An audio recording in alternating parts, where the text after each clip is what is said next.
दोस्तों, आप लोगों ने एक कहावत सुनी होगी, गिरते हैं सहसवार ही मैदान जंग में, अरे वो क्या गिरेंगे जो घुटनों के बल चलते हैं। तो जिंदगी में अगर आप लोग कोई काम अचीव करना चाहते हैं, कोई गोल अचीव करना चाहते हैं और आप लोग रियलिटी में उस गोल तक आप लोग नहीं पहुंच पा रहे हैं, तो इसका मतलब यह है कि कम से कम आप लोग ट्राई तो कर रहे हैं, आप लोग उसको अचीव करने की कोशिश तो कर रहे हैं। बहुत सारे लोग ऐसे हैं जो कि उसके बारे में सोचते भी नहीं है। तो कभी भी अपने आप को हताश या फिर निराश नहीं करना है, हमेशा अपने टारगेट पर आप लोग को लगे रहना है। कोई भी लक्ष्य इंसान के संघर्ष से बड़ा नहीं होता है, हारा वही जो लड़ा नहीं। तो अगर आज की डेट में अगर कोई भी चीज आप लोग अचीव करना चाहते हैं, तो आप लोगों को हमेशा अपने रास्ते पर तत्पर रहना चाहिए।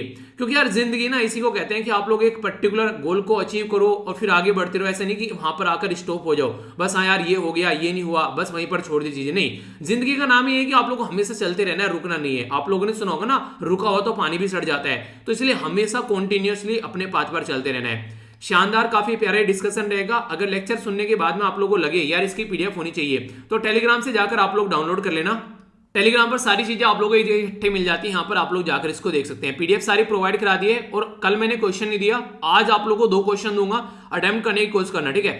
टेलीग्राम पर पोस्ट कर दूंगा यहाँ पर, और इसी के साथ में फेसबुक पर भी अगर आप लोग आंसर राइटिंग ग्रुप में है, ठीक है, तो यहाँ पर आप लोग क्वेश्चन मिल जाएंगे, तो उसको आप लोग जरूर अटेम्प्ट कीजिएगा। ओके, एक और इंपॉर्टेंट बात यहाँ पर जो कि काफी इंपॉर्टेंट आप लोग बोल सकते हैं, हमारे एक फैमिली मेंबर का सिलेक्शन हुआ यहाँ पर जिनका नाम है अलका। तो अलका की जो है यहाँ पर ये 89th रैंक है यहाँ पर बीपीएससी के अंदर में। तो सबसे पहले तो congratulations to complete SLV family की साइड से अलका को।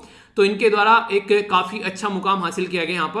और देखिए, जब भी आप लोग देखा करें ना किसी पर्टिकुलर पर्सन को, तो देखिए कि उसने किस तरीके चीजों को अचीव किया है, ठीक है।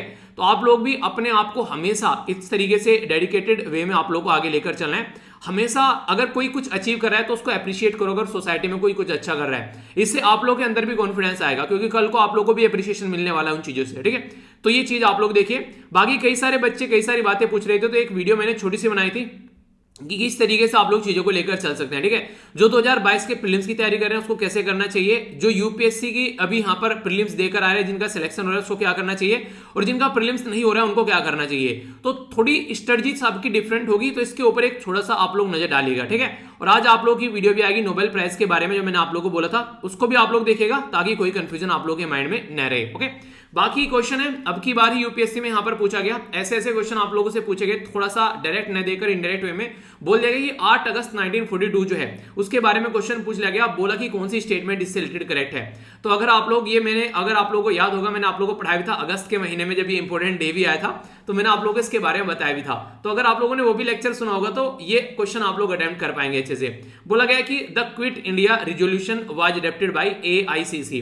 दूसरा बोला गया यहां पर the viceroy executive council was expanded to include more Indian. The Congress जो मिनिस्टर है उनके द्वारा रिजाइन कर दिया गया 7 प्रोविंस से। और क्रिप्स जो प्रपोजल है, ये प्रपोज किया गया था इंडियन जो क्रिप्स मिशन नहीं आया था उसके बारे में बात की जा रही है, ठीक है। तो क्रिप्स के द्वारा प्रपोज किया गया Indian union will full dominion status, ठीक है, once the second world war ये यहां पर एक तरीके से खत्म हो जाती है। तो ये उसके बाद सेकंड वर्ल्ड वॉर के टाइम की बात की जा रही है। तो कौन सी स्टेटमेंट सही है, देखता हूं कौन सा आंसर देता है। वीडियो के एंड में मैं आप लोगों को इसका आंसर बताऊंगा, ठीक है।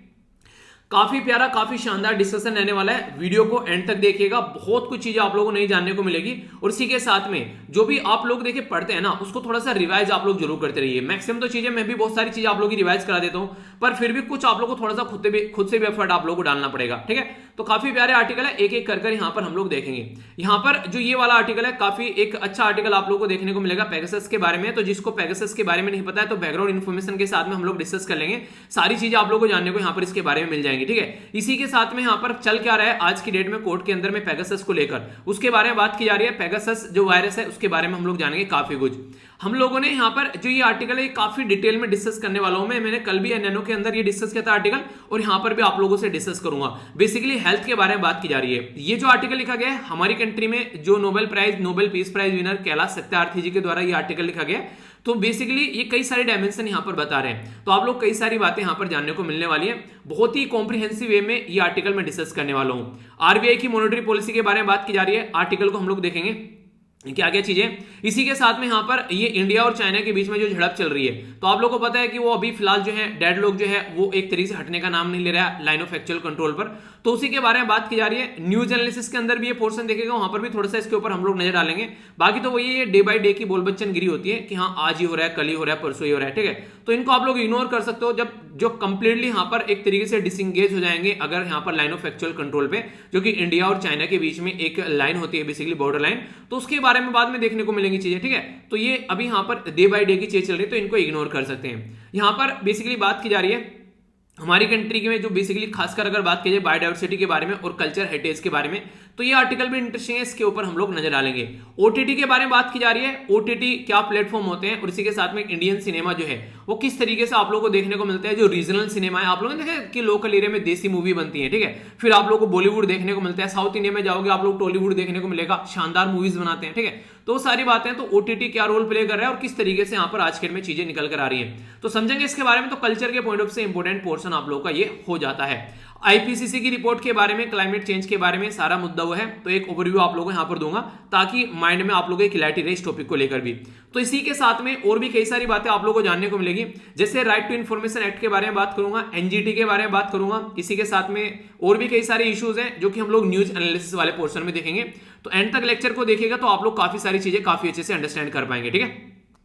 सबसे पहले जो आर्टिकल आप लोगों के सामने बेसिकली ये बात करें हेल्थ के बारे में। अभी अगर बात करें कोविड-19 के जब सिचुएशन बनी तो हेल्थ का जो ढांचा था उसने सबको एक तरीके से दहला कर रख दिया, चरमरा गया सबका ढांचा। कोई भी ऐसी चीज नहीं थी जो कंटिन्यूअसली आप लोग बोल सके कि हाँ लंबे समय तक टिकी रह सकती है, तो ये चीजें आप लोगों को देखने को मिली। तो हेल्थ के बारे में पहले अगर बात की जाए, क्या अब यहाँ पर सरकार को जग जाना चाहिए कि हाँ हेल्थ के इशू को ऐसा बनाना चाहिए कि लोगों का ये फंडामेंटल राइट के तरीके से रहे, जैसे कि आप लोग को देखने को मिला प्राइवेसी को फंडामेंटल राइट बनाया गया आर्टिकल 21 के तहत। तो इसी तरीके से हेल्थ के बारे में बात की जा रही है। तो सबसे पहले तो सबसे इंपॉर्टेंट बात, ये मुद्दा उस टाइम पर भी न्यूज में था जब हमारी कंट्री के finance commission 15th finance commission के चेयरमैन कौन थे, याद होगा ना, ये थे एनके सिंह जी। तो एनके सिंह जी के द्वारा ये बताया गया था कि जो हेल्थ है ना वो आज की डेट में आप लोगों ने कहां पर रख रखी है, आप लोगों ने वो स्टेट लिस्ट में रख रखी है। तो बोला गया था इसको स्टेट लिस्ट में से निकालकर आप लोग इसको कहां पर लेकर आओ, कॉन्करेंट लिस्ट में लेकर आओ। यानी कि 7वें शेड्यूल के अंदर जब आप लोग जाएंगे तो यहां पर 3 लिस्ट है, सेंट्रल लिस्ट है, स्टेट लिस्ट और कॉन्करेंट लिस्ट है। तो जो सेंट्रल लिस्ट है उसमें सेंट्रल लॉ बनाता है, स्टेट लिस्ट में स्टेट लॉ बनाता है और कॉन्करेंट लिस्ट में यहां पर दोनों मिलकर लॉ बनाते हैं। तो बोला यह गया कि जो स्टेट लिस्ट वाला सब्जेक्ट है उसको निकालकर आप लोग यहां पर कॉन्करेंट लिस्ट में लेकर आओ, क्योंकि हेल्थ एक ऐसा इशू हो गया कि इसको यहां पर सही तरीके से इंप्लीमेंट करना पड़ेगा। तो इंपॉर्टेंट मुद्दा यहां पर यह कि इसको याद रखना, हेल्थ जो है वो स्टेट लिस्ट के अंदर आता है संविधान के अंदर में। और एजुकेशन कहां पर आता है, याद है ना, चलिए बताइए देखता हूं एजुकेशन कहां पर आता है, ठीक है।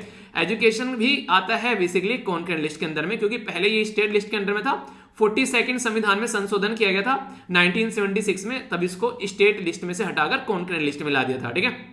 तो उसी के बेस पर इसको बात कर रहे हैं। एग्रीकल्चर कौन सी लिस्ट में आता है ये आप लोग बताइए, ठीक है। और 15th फाइनेंस कमीशन के जो चेयरमैन है इनका टाइम ड्यूरेशन कब से कब तक है ये बताना है। आर्टिकल 280 में है यहाँ पर फाइनेंस कमीशन के बारे में, जो कि हमारे संविधान के अंदर जब आप लोग जाओगे तो आप लोगों को एक कॉन्स्टिट्यूशनल बॉडी देखने को मिलेगी, ठीक है। अब बात कर लेते हैं राइट टू हेल्थ के बारे में। राइट टू हेल्थ में अगर सरकार का दायित्व क्या है, ऑब्लिगेशन ऑफ द गवर्नमेंट, अगर आप लोगों से कोई पूछे तो इसके चलते 2 इंपॉर्टेंट पॉइंट आप लोग यहां पर याद रखिएगा। एक तो पहला, अगर बात करें राइट टू हेल्थ आप लोग कहां पर इंक्लूड करके चलते हैं, तो यहां पर ये आर्टिकल 21 के अंदर, आर्टिकल 21 के अंदर राइट टू लाइफ के बारे में बात करते हैं। जब राइट टू लाइफ के बारे में बात कर दी, पर्सनल लिबर्टी के बारे में बात कर दी, राइट टू लाइफ का मतलब क्या है, जिंदा रहेगा इंसान, वो इतना है ना राइट टू लाइफ का मतलब। तो जब जिंदा रहेगा तो राइट टू हेल्थ भी यहीं से निकल के आएगी। ये बिल्कुल ऐसे जैसे नेशनल ग्रीन ट्रिब्यूनल आप लोगों से पूछ लेता है ना कहां से निकल कर आता है, एनजीटी, तो कहां से निकल कर आता है, आर्टिकल 21 से निकल कर आता है। क्यों? क्योंकि इन्वायरमेंट अच्छा रहेगा तभी तो आप लोगों की हेल्थ अच्छी रहेगी ना। अगर आप लोगों की हेल्थ इन्वायरमेंट ही अच्छी नहीं रहेगा तो हेल्थ कहां से अच्छी रहेगी। तो इसलिए ये सारी चीजें को रिलेटेड आप लोगों को देखने को मिलती हैं। तो राइट टू हेल्थ जो है वो काफी इंपॉर्टेंट है और यहां पर इसके बारे में याद रखिएगा, ये बेसिकली आर्टिकल 21 के बारे में बात करते हैं। अब कुछ इंपॉर्टेंट पॉइंट मैं आप लोगों को जो बताने जा रहा हूं उनके ऊपर कई बार आप लोगों से क्वेश्चन भी पूछे जाते हैं। जैसे आप लोगों को पता है फंडामेंटल राइट जो है, अगर जाएंगे आप लोग तो संविधान के अंदर पार्ट 3 में आप लोगों को देखने को मिलते हैं आर्टिकल 12 से लेकर आर्टिकल 35 तक का, ठीक है।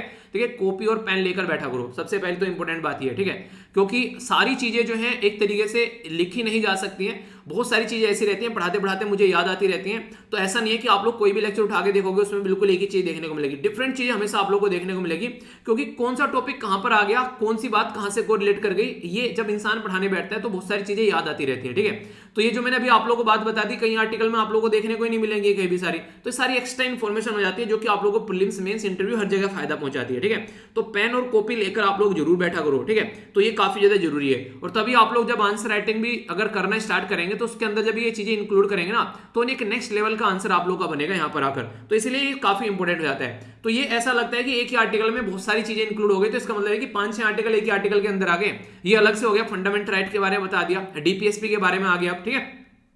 जैसे फंडामेंटल राइट पार्ट 3 में आता है, इसी तरीके से directive principle of state policy part 4 में आप लोगों को देखने को मिलेंगे। ये आर्टिकल 36 से लेकर आर्टिकल 51 तक आते हैं। तो इसके अंदर जो आर्टिकल 38, 39, 42, 43 और 47 जो है ये काफी इंपॉर्टेंट है। ये बेसिकली हेल्थ के बारे में बात करते हैं, यानी कि फंडामेंटल राइट तो यहां पर हो गया और डीपीएस पे यहां पर हो गया। इसमें एक इंपॉर्टेंट आर्टिकल जो मैं आप लोगों को बोलना चाहूंगा, ये जरूर याद रखिएगा, आर्टिकल 42, ये मैटरनिटी रिलीफ के बारे में बात करते हैं। यानी कि अगर बात करें जैसे कि एक तरीके से जब कोई प्रेग्नेंट वुमेन बच्चे को जन्म देती है, उसके बाद में जो उसको एक तरीके से जो छुट्टियां मिलती हैं 6 महीने का, ठीक है, तो वो वाली बात की जा रही है यहां पर। तो मैटरनिटी जो रिलीफ या मैटरनिटी जो लीव होती है उसके बारे में बात की जा रही है, तो उसको यहां पर आर्टिकल 42 से निकाल कर लेकर आया गया है, ठीक है। तो ये इंपॉर्टेंट हो जाता है, जो कि आप लोगों को पता रखना है यहां पर। और एक जो 47 है ये आप लोग जरूर याद रखिएगा, इसके बारे में क्वेश्चन पूछा गया है और आगे भी पूछा जा सकता है। आप लोगों ने देखा ना शाहरुख खान के बेटे का जो केस निकल कर आया, मैंने आप लोगों को बोला भी था उसके बारे में, तो यहां से आप लोग क्वेश्चन आराम से बन सकता है। 47 आर्टिकल क्या बोलता है? ये बोलता है कि हम लोगों को प्रोहिबिट करना है, रोकना है इंटॉक्सिकेटिंग ड्रिंक, यानी कि जो शराब दारू वगैरह होती है या फिर कोई ड्रग्स जो कि इंजूरियस होती है हेल्थ के लिए, तो आर्टिकल 47 बोलता है। और ये कौन काम करेगा? ये काम करेगा हमारी कंट्री में जो कौन सेंट्रल गवर्नमेंट और स्टेट गवर्नमेंट, यानी कि गवर्नमेंट काम करेगी। और जैसे मैंने अभी बताया हेल्थ जो है वो किसके अंडर में आता है? वो स्टेट गवर्नमेंट के अंदर में आता है। तो स्टेट गवर्नमेंट नॉर्मली चीजें करती है, आप लोग को नजर आएगी। अब बात करते हैं, इसीलिए आप लोग जाएंगे ना कई जगह से, कई सारे राज्यों से, बिहार हो गया, गुजरात हो गया, ठीक है, तो इनको कई बार आप लोगों ने देखा ड्राई स्टेट बोला जाता है कि शराब दारू पीना मना किया जाता है यहाँ पर, ठीक है। आगे बात करते हैं जुडिशियल जो यहाँ पर प्रोनाउंसमेंट के बारे में, इनके सुप्रीम कोर्ट क्या बोलता है इसके बारे में। तो ये एक पर्टिकुलर केस है जिसको बोलते हैं पश्चिम बंगाल खेत मजदूर समिति केस। ये 1996 यानी कि 1996 में निकल कर आया था। तो यहाँ पर सुप्रीम कोर्ट ने भी ये बोला, अगर वेलफेयर स्टेट के बारे में आप लोग बात करते हैं ना, यानी कि जो समाज के बारे में, जो सोसाइटी के बारे में, अगर लोगों के बारे में बात करते हैं, तो जो स्टेट है जो उसकी रेस्पॉन्सिबिलिटी होती है, तो बोला गया कि गवर्नमेंट का ऑब्लिगेशन है, गवर्नमेंट का दायित्व है यहाँ पर ये कि मेडिकल फैसिलिटी जो है वो लोगों को मिलनी चाहिए। तो यहाँ पर भी इससे भी आप लोग निकाल कर लेकर आ सकते हैं कि जी हाँ, गवर्नमेंट की रेस्पॉन्सिबिलिटी बनती है कि वो इस तरीके से चीजों को लेकर चलें। और ये तो हो गई देश के बारे में बात। अगर इंटरनेशनल लेवल पर कोई आप लोगों से पूछे तो universal declaration of human right आप लोगों को देखने को मिलेगा, जिसको आप लोग यूएनएचआरसी बोलते हैं। इसके अंदर भी आर्टिकल 25 में यहाँ पर ये बातें बोली गई है, ठीक है। और जिसका इंडिया जो है वो सिग्नेटरी भी है, कि हम लोगों ने इसको साइन भी रखा है 1948 में, ये बेसिकली बनाया गया था। तो इसके चलते हमारी रेस्पॉन्सिबिलिटी बनती है कि हम लोग इन चीजों को इंप्लीमेंट करें। और कोविड-19 ने तो यार ये बता भी दिया कि हाँ यार इनको इंप्लीमेंट करो वरना काम नहीं चलेगा। देखिए आप लोगों ने एक कहानी सुनी होगी कि रोटी कपड़ा और मकान इंसान के पास में होना चाहिए, ठीक है। अब यहाँ पर रोटी कपड़ा और मकान से काम नहीं चलेगा, यहाँ पर आप को बेसिकली मेडिकल जो फैसिलिटीज भी देनी पड़ेगी और नेसेसरी सोशल सिक्योरिटी भी इंसान को देनी पड़ेगी, अगर रियलिटी में चाहते हो कि इंसान जो है एक डिग्निफाइड लाइफ जो है वो एंजॉय कर सके। तो ये इंपॉर्टेंट मुद्दा यहां पर अभी देखने को मिला, ठीक है। अगर आगे बात करूं राइट टू हेल्थ के बारे में, तो राइट टू हेल्थ जो है वो एक तरीके से काफी इंपॉर्टेंट फिलहाल के टाइम पर हो गया है। तो यहां पर लोगों को एक सर्विस मिलनी चाहिए, यहां पर इंश्योर करे क्वालिटी ऑफ लाइफ, ठीक है, प्रोटेक्ट कर सके उनके फाइनेंशियल। देखिए हर एक इंसान के पास में पैसा तो है नहीं कि वो कोविड-19 का इलाज करवा लेता, बहुत सारे इंसानों की वैसे जान चलेगी। अब यहां पर गरीबी की वजह से वो इंसान न मरे कम से कम, तो राइट टू हेल्थ कम से कम उसके पास में होना चाहिए। अगर यहां पर गवर्नमेंट की रेस्पॉन्सिबिलिटी होनी चाहिए, क्योंकि एक तरीके से उसने वोट डाली है, वो इंडियन सिटीजन है, बीइंग इंडियन सिटीजन यानी कि भारतीय नागरिक होने के नाते इतनी तो कम से कम उसकी एक तरीके से चीजें होनी चाहिए कि वो देश में अगर मर रहा है तो उसको बचाया जा सके। तो ये चीजें देखने को मिलेगी। पर लेकिन चुनौतियां क्या है, क्या क्या यहाँ पर चैलेंजेस आप लोगों को देखने को मिलते हैं। तो दिक्कतें यहाँ पर ये निकल कर आती है कि देखिए आज की डेट में लिमिटेड स्कोप है, हमारी कंट्री में जो गवर्नमेंट है, हमारे पास में जो रिसोर्सेज है वो काफी कम है, ठीक है। जैसे कोई पर्टिकुलर इंडिविजुअल पर्सन अगर कुछ करना चाहे तो लिमिटेड चीजें उसके पास में रहती है, पर लेकिन अगर कई सारे मिलकर आ जाए एक दूसरे को हेल्प करने के लिए तो बहुत सारी चीजें हो जाती हैं। तो इसी तरीके से गवर्नमेंट के पास में भी लिमिटेड रिसोर्सेज है, पर लेकिन उनका भी ढंग से यूटिलाइजेशन नहीं किया जाता, वो भी दिक्कतें देखने को मिलती है। तो यहाँ पर जरूरी है कि प्राइमरी जो हमारी कंट्री में जो हेल्थ सेंटर है वो ढंग से काम करें, पर लेकिन कर रहे हैं वो पर्टिकुलर कुछ चीजों के लिए, जैसे कि प्रेगनेंसी केयर होगी, ठीक है, लिमिटेड चाइल्ड केयर हो गई, सर्टेन कोई सर्विस हो गई कोई इंपॉर्टेंट, तो उनके लिए काम करते हैं। नॉर्मल तरीके से वो देखने को नहीं मिलते हैं। और रीजन क्या है? बहुत बड़ा रीजन आप लोगों को देखने को मिलेगा यहाँ पर फंड। हमारी कंट्री में हेल्थ के ऊपर जो खर्चा किया जाता है वो ओनली 1.3 जीडीपी किया जाता है, जो कि काफी ज्यादा खतरनाक लेवल पर देखने को मिलेगा। इतनी बड़ी कंट्री में हम लोग ओनली 1.3 जीडीपी अपनी जो है खर्च कर रहे हैं हमारी कंट्री की हेल्थ की सिस्टम को सुधारने के लिए। इंपॉर्टेंट पॉइंट यहां पर बन सकता है, इनको याद रखिएगा। OECD इसको बोलते हैं organisation for economic cooperation and development. इसके द्वारा ये बोला गया था कि हमारी कंट्री में गवर्नमेंट खर्च करती है ओनली 1.3 जीडीपी का, ठीक है, जबकि आउट ऑफ पॉकेट एक्सपेंडिचर क्या होता है? लोग जो बीमार होते हैं वो अपनी जेब से जो खर्च करते हैं वो आप लोगों को देखने को मिलेगा 2.3 अपनी जीडीपी का। तो ये सोचने वाली बात है, यहां पर 2.5 बोला गया हमारी कंट्री में कि खर्च करेंगे 2025 तक का ये पता नहीं कब तक इंप्लीमेंट किया जाएगा। पहले इकोनॉमिक सर्वे के द्वारा बोला गया था, अभी भी बात की गई थी कि इसको इंप्लीमेंट किया जाएगा, पर लेकिन अब तक ये नहीं किया गया है। तो यहां पर देखिए, एक तो होता है, आप लोगों ने सुना होगा कि एक तरीके से यहां पर ये हो गया ऑप्टिमल। ऑप्टिमल क्या होता है? सर्वोत्तम। पर सब ऑप्टिमल यानी कि उसके नीचे वाला, जैसे कि इंस्पेक्टर हो गया सब इंस्पेक्टर, तो सब इंस्पेक्टर यानी कि इंस्पेक्टर के नीचे वाला। तो हमारी कंट्री में जो सब ऑप्टिमल हेल्थ सिस्टम है उसके बारे में अगर बात करते हैं तो कई सारी चैलेंज फेस करते हैं, जैसे कि नॉन कम्युनिकेबल डिजीज। ठीक है, नॉन कम्युनिकेबल डिजीज का काफी ज्यादा बर्डन हमारे देश में देखने को मिलते हैं। और ये क्या होती है? ये होती है जैसे कि हार्ट अटैक वगैरह वाली चीजें होगी। ठीक है, एक तरीके से कार्डियोवास्कुलर डिजीज होगी, डायबिटीज होगी, ये क्रोनिक रेस्पिरेटरी डिजीज होगी, और कैंसर हो गया।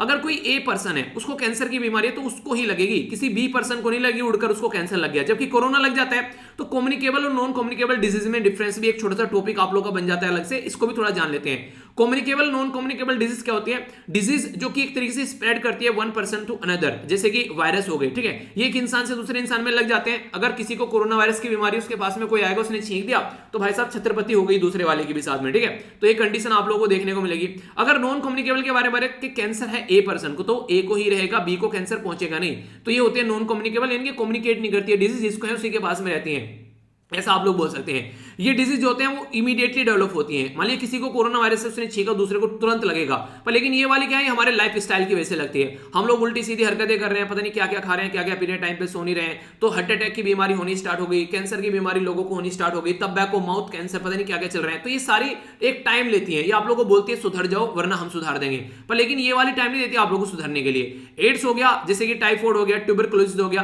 तो ये वाली चीजें आप लोग यहाँ पर देख सकते हैं। ठीक है, तो ये आप लोगों को आसानी से एक इंसान से दूसरे इंसान में ट्रांसमिट होती हुई नजर आ जाएंगी। ठीक है, ये वाली जो होती है, ये जिसको होती है नॉर्मली उसी को रहती है। ठीक है, जैसे कैंसर बताया मैंने, हार्ट की बीमारी है, तो कितने भी गले पड़ लेना, किसी को हार्ट की बीमारी अगर किसी को है तो उसी को रहेगी, वो आप लोगों को नहीं लगेगी। अभी इंपॉर्टेंट मुद्दा अगर मैं आप लोगों से बात करूं, ये काफी इंपॉर्टेंट है, जिसके बारे में याद रखिएगा। जैसे सस्टेनेबल डेवलपमेंट जो गोल है, सस्टेनेबल डेवलपमेंट गोल टोटल मिलाकर 17 है। तो इसमें जो तीसरा गोल है, ये बेसिकली बात करते हैं बीमारी के बारे में, और इसको और एक्सपेंड करके देखेंगे तो यहां पर भी आप लोगों को सारी चीजें देखने को मिल जाएगी। ये बात की जा रही है यूनिवर्सल हेल्थ कवरेज के बारे में। ठीक है, और ये सारी बीमारी मैंने बताया था खत्म करने का काम करते हैं। तो सस्टेनेबल डेवलपमेंट गोल के और अंदर जाकर देखेंगे तो ऐसी चीजें कुछ आप लोगों को देखने को मिलेगी, तो इसको भी आप लोग आइडिया रखिएगा। ठीक है, इंपॉर्टेंट। अब यहां पर एक ओवरव्यू, अगर राइटर के बारे में बात करें तो राइटर यहां पर बेसिकली देखिए क्या बोल रहे हैं। सबसे पहले हम लोग को अलग अलग सेक्शन को डिवाइड करना पड़ेगा। जैसे कि आज की डेट में कोविड-19 के चलते दिक्कत देखने को मिली है, तो महिलाओं के ऊपर हमारा अलग से फोकस होना चाहिए, और राइट टू हेल्थ जो है वो हम लोगों के लिए लेकर आना चाहिए, और खासकर चिल्ड्रन के ऊपर फोकस देना चाहिए। मैंने बोला ना, कैलाश सत्यार्थी जी के द्वारा लिखा गया है, तो उनको जो नोबेल पीस प्राइज मिला था वो बच्चों को बेसिकली एक सही, एक नहीं लेबर, जो चाइल्ड लेबर को रोकने के लिए, उन सब चीजों के लिए उनको मिला था। तो इन्होंने बोला कि बच्चों को भी अलग से हम लोग को फोकस देकर चलना पड़ेगा, जिसके चलते यहां पर चीजें अच्छे लेवल पर हम लोग कर सके। याद रखिएगा, चाइल्ड लेबर के बारे में जब हम लोग बात करते हैं तो संविधान के अंदर जब पार्ट 3 के अंदर आप लोग जाएंगे ना, तो आर्टिकल 12 से लेकर आर्टिकल 35 तक आप लोगों को देखने को मिलते हैं। इसके अंदर आर्टिकल 24 जो होता है वो बेसिकली चाइल्ड लेबर के बारे में बात करता है, उसको रोकने के लिए। तो ये काफी इंपॉर्टेंट मुद्दा यहां पर हो जाता है। तो राइट टू हेल्थ जो है, देखिए ये काफी लंबे समय से अगर बात करिए, 75 साल आजादी के हो चुके हैं हमारी, हम लोग अब तक भी यहां पर अपनी कंट्री में लोगों को हेल्थ की सर्विस ढंग से प्रोवाइड नहीं करा पा रहे हैं, एजुकेशन की सर्विस ढंग से प्रोवाइड नहीं करा पा रहे हैं। तो ये काफी इंपॉर्टेंट मुद्दा हो जाता है कि इनके ऊपर हम लोग को फोकस देकर चलना चाहिए। ठीक है, तो ये बेसिक एक इंफॉर्मेशन है जिसके बारे में याद रखिएगा। तो इस आर्टिकल में मैंने बहुत सारी चीजें आप लोगों से यहां पर डिस्कस की। एक छोटा सा पॉइंट और बता देता हूं। देखिए, हमारी कंट्री में हम खाना खाते हैं, हमारी प्लेट में खाना आता है, वो किसकी वजह से आता है? फार्मर की वजह से आता है। पर मैक्सिमम जो फार्मर है आज के दिन में, उनके पास में कोई हेल्थ की कंडीशन अच्छी नहीं है, उनको हेल्थ की सपोर्ट नहीं मिल पाती है। तो फार्मर को जो खासकर जो दूसरों के लिए एक तरीके से जिंदगी देने का काम करते हैं, ठीक है, हमारी राइट टू लाइफ का बहुत बड़ा श्रेय जाता है हमारे किसानों को, क्योंकि हम लोग उन्हीं के द्वारा दिया हुआ खाना खाकर हम लोग जिंदा रहते हैं। तो ये हमारी भी रेस्पॉन्सिबिलिटी बनती है कि कम से कम किसानों के लिए राइट टू हेल्थ के बारे में बात करें, क्योंकि एक गरीब किसान एक तरीके से बीमार अगर हो जाता है तो इतना भी उसका काम नहीं रहता है कि वो प्रॉपर वे में चीजों को कर सके ढंग से, उसके पास में इतनी भी जमा पूंजी नहीं रहती कि वो चीजों को टैकल कर सके। तो ये ऐसे कोई पॉइंट आप लोग मेंशन वहां पर कर सकते हैं। ठीक है, तो ये पूरा मैंने आप लोगों को बताया, कोई आर्टिकल में कोई कंफ्यूजन नहीं होना चाहिए। जो कॉन्स्टिट्यूशन एंगल बताएं ये वाले, ये काफी इंपॉर्टेंट है, एक इंटरनेशनल लेवल पर भी क्वेश्चन आप लोगों से पूछ लिया है। और बाकी कम्युनिकेबल नॉन कम्युनिकेबल डिजीज क्या है, ये कोई कंफ्यूजन अब आप लोगों के माइंड में नहीं होना चाहिए। और सस्टेनेबल डेवलपमेंट गोल भी देख लिया। तो एक ही आर्टिकल के अंदर आप लोग ये समझिए 5 आर्टिकल मैंने कवर कर दिया आप लोग, क्योंकि सस्टेनेबल डेवलपमेंट गोल के बारे में यहां पर मेंशन नहीं था। ठीक है, ये यहां पर मेंशन नहीं थी, तो सारी चीजें मैंने आप लोगों को बेसिकली स्टैटिक पोर्शन कवर करा दिया आप लोगों का। ठीक है, तो इसलिए बोलता हूं कि देखिए, जब आप लोग ढंग से लेक्चर को सुनेंगे ना तो बहुत सारी चीजें आप लोग की वैसे ही कवर हो जाएगी। ठीक है, आगे चलते हैं। ये नेक्स्ट वाला जो आर्टिकल है बेसिकली बात करा है पेगासस वायरस के बारे में। ठीक है, तो पेगासस जो वायरस है उसको समझते हैं पहले, उसके बारे में फिर आर्टिकल को समझेंगे क्या कहना चाह रहे हैं राइटर।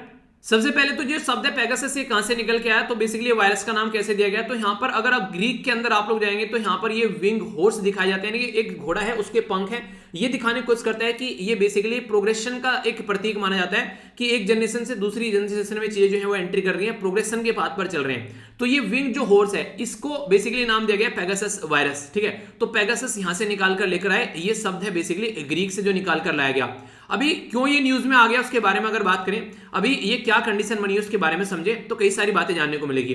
अभी हुआ क्या था, यहाँ पर हमारी कंट्री में लगभग 100 से भी ज्यादा लोग जो है ये माना गया कि पेगासस वायरस जो है उनका फोन जो है वो ट्रैप कर रहा है। ये होता क्या है बेसिकली और किसके द्वारा बनाया गया, ये है बेसिकली ये इजराइल की एक कंपनी जिसका नाम है एनएसओ ग्रुप। एनएसओ ग्रुप के द्वारा यहाँ पर ये पेगासस वायरस बनाया गया और किसी भी पर्टिकुलर पर्सन का, चाहे वो एंड्रॉइड हो चाहे वो आप लोगों को iOS यानी कि आईफोन हो, उसमें ये एंट्री कर सकता है। ओनली कैसे, जीरो क्लिकिंग। जीरो क्लिकिंग मतलब आप लोगों को ऐसा नहीं कि कोई लिंक आएगा आप लोग क्लिक करने की जरूरत है, ये आप लोगों के फोन में एसएमएस, व्हाट्सएप, आई मैसेज या फिर और भी कोई अननोन जो कि आप लोग समझ भी नहीं पा रहे उसके थ्रू भी एंट्री कर सकता है। मान लीजिए आप लोगों के पास में व्हाट्सएप है, तो व्हाट्सएप पर अगर ये पहुंच गया एक बार को, व्हाट्सएप के थ्रू आप लोगों के फोन में पहुंचेगा, आप लोगों के फोन में जैसे ये व्हाट्सएप के थ्रू पहुंचेगा, कंडीशन आप लोग को ये देखने को मिलेगी कि पर्टिकुलर वो कॉल करेगा, कॉल करके डिलीट भी कर देगा, व्हाट्सएप पर ये एंट्री कर चुका होगा फोन के अंदर और आप लोग को पता भी नहीं चलेगा।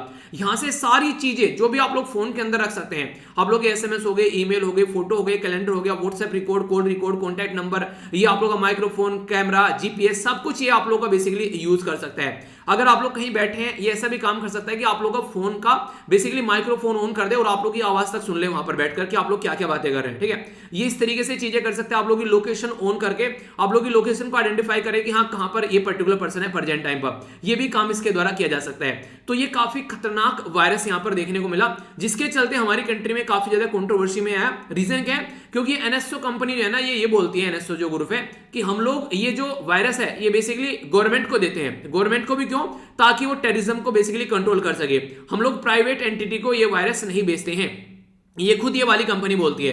तो इसका मतलब ये है कि अगर कोई भी हमारे देश में अगर किसी को भी यहां पर इस तरीके से टैकल किया गया तो सीधा सीधा मतलब है कि गवर्नमेंट के द्वारा किया गया। तो उसी के बारे में यहां पर बात की जा रही है। केस पहुंचा सुप्रीम कोर्ट के अंदर में, पर सुप्रीम कोर्ट भी इस केस को लेकर उतना सतर्क नहीं लग रहा है जितना होना चाहिए। राइटर उसको लेकर चिंतित है।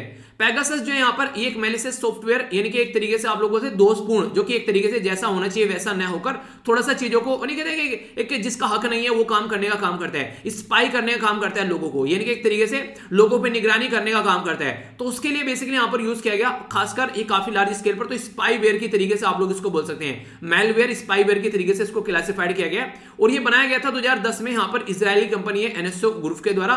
ये बेसिकली पैलेस्टीन वाले जो लोग हैं ना वहां पर इजराइल के आसपास में, तो उनको टैकल करने के लिए इनके द्वारा ये यूज किया है। जीरो क्लिक वाला है, फोन में एंट्री कर सकता है बिना किसी टेंशन के।